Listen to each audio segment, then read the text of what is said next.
किसान आंदोलन की तहरीक तेज होती नजर आ रही है। भारतीय किसान यूनियन के लीडर राकेश टिकैत हरियाणा के जिंद में महापंचायत के प्रोग्राम में शामिल हुए और कहा कि जब जब राजा डरता है, घेराबंदी करता है और किलाबंदी करता है। उन्होंने ये भी कहा कि ज़राई क़वानीन को लेकर जब तक हुकूमत हमारे मुतालबात पूरे नहीं करती है, तब तक मुल्क भर में ऐसी पंचायतों का इनेकाद जारी रहेगा और लोगों को किसान आंदोलन से जोड़ा जाएगा। डरता है तो किलेबंदी करता है। जब जब राजा डरता है, जब जब राजा डरता है, कटीले तार लोग अपने खेतों में नहीं लगाते, वे वहां पर लगाए गए। किले गाड़ी गई, और एक किले तो लाल किले के दीवार पर भी गाड़ी गई थी, किले तो गेट पर भी गाड़ी गई थी। कहाँ है वो किला, कहाँ है किले का गेट? उसने किले गाड़ी गई थी, किसान लेकर गया था उसको। लेकर जाएंगे आप पंजाब के लोग, लेकर जाएंगे सोलन के अंदर, लेकर जाएंगे। वो दिखाया जाएगा आने वाले 400 साल तक भी कि दिल्ली में ये हुआ था। उन तख्तों को पार कर लेकर जाएंगे हम।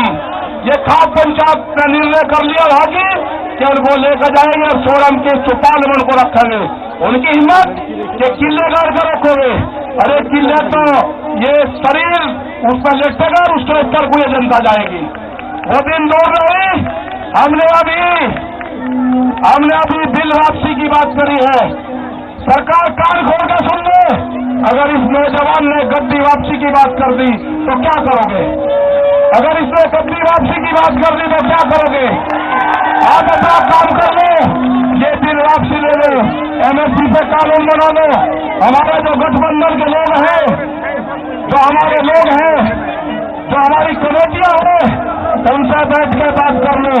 न कमेटी के सरपंच बदले जाएंगे, न कमेटी का ऑफिस बदला जाएगा, न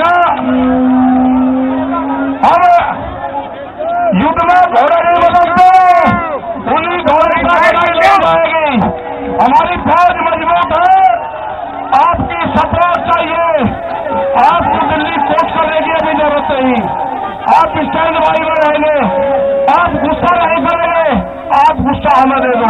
जिस दिन आंसू पड़ा, अगर उस दिन हमने आग लगी